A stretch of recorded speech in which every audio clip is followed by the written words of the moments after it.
ನಮಸ್ಕಾರ ರೈತ ಬಾಂಧವರೇ, ಸ್ನೇಹಿತರೆ. ಈ ದಿನ ಏಲಕ್ಕಿ ಗಿಡಕ್ಕೆ ಪರಿಪೂರ್ಣವಾಗಿ ನೀರಾವರಿ ವ್ಯವಸ್ಥೆ ಹೇಗೆ ಮಾಡೋದು ಅನ್ನೋದನ್ನ ತಿಳ್ಕೊಳ್ಳೋಣ ಬನ್ನಿ. ಏಲಕ್ಕಿ ಗಿಡ ತುಂಬ ಸೂಕ್ಷ್ಮವಾಗಿದ್ದು ಬೇಸಿಗೆ ಕಾಲದಲ್ಲಿ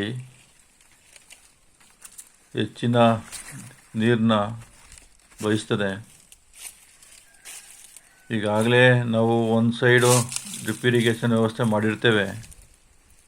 ಈಗ 18 ತಿಂಗಳು ಗಿಡ ಆಗಿರೋದ್ರಿಂದ 40ರಿಂದ 50 ಕಂದುಗಳು ಬಂದಿರ್ತವೆ. ಬೊಡ್ಡೆ ಗಾತ್ರ ಜಾಸ್ತಿ ಆಗಿರ್ತದೆ.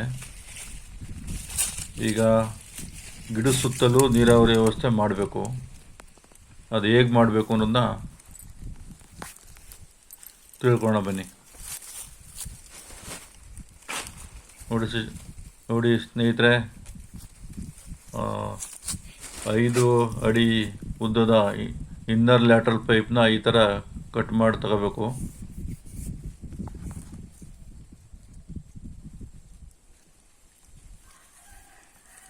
ನೋಡಿ, ಗಿಡದ ಸುತ್ತಲೂ ಈ ಬಳೆ ಆಕಾರದಲ್ಲಿ ಕೂರಿಸ್ಬೇಕು.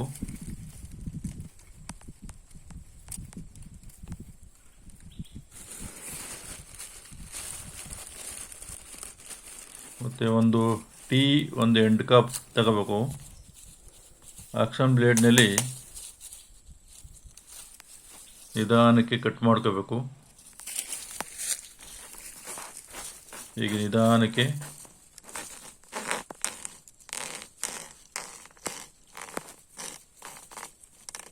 ಕಟ್ ಮಾಡ್ಕೋಬೇಕು.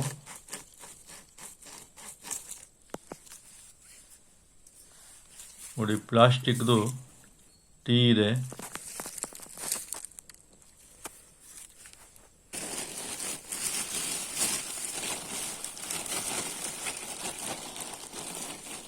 ಒಂದು ಪ್ಲಾಸ್ಟಿಕ್ ಟೀ ತಗೊಂಡು ಎರಡು ಕಡೆಗೂ ಕನೆಕ್ಟ್ ಮಾಡಬೇಕು.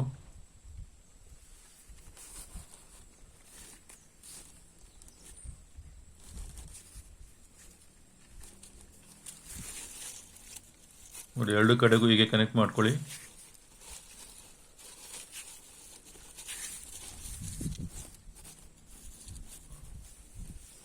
ಇನ್ನೊಂದು ಭಾಗನ ಬಳೆ ಆಕಾರದ ಇನ್ನರ್ ಲ್ಯಾಟ್ರಲ್ ಪೈಪಲ್ಲಿಗೆ ನಿಧಾನಕ್ಕೆ ಸಿಕ್ಸ್ಕೊಳ್ಳಿ.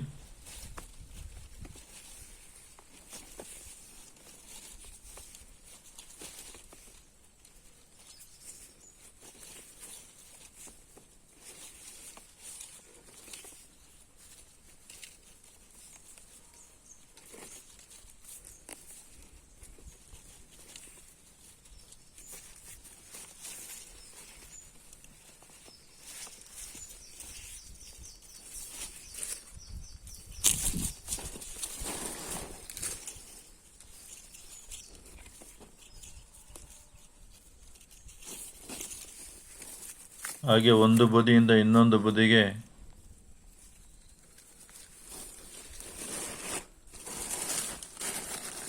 ಪೈಪ್ನ ತಗೊಳ್ಳಿ.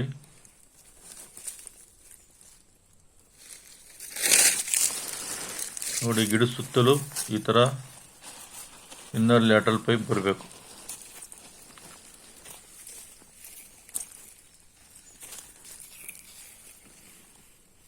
ಒಂದು ಎಂಡ್ ಕ್ಯಾಪ್ ತಗೊಳ್ಳಿ.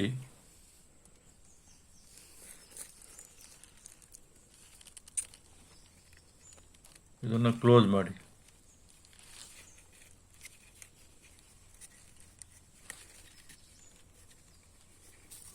ಹೀಗೆ ಬಳೆ ಆಕಾರದಲ್ಲಿ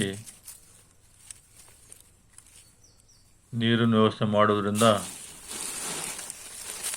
ಗಿಡದ ಸುತ್ತಲೂ ಸಮಗ್ರ ನೀರಾವರಿ ವ್ಯವಸ್ಥೆ ಆಗುತ್ತೆ.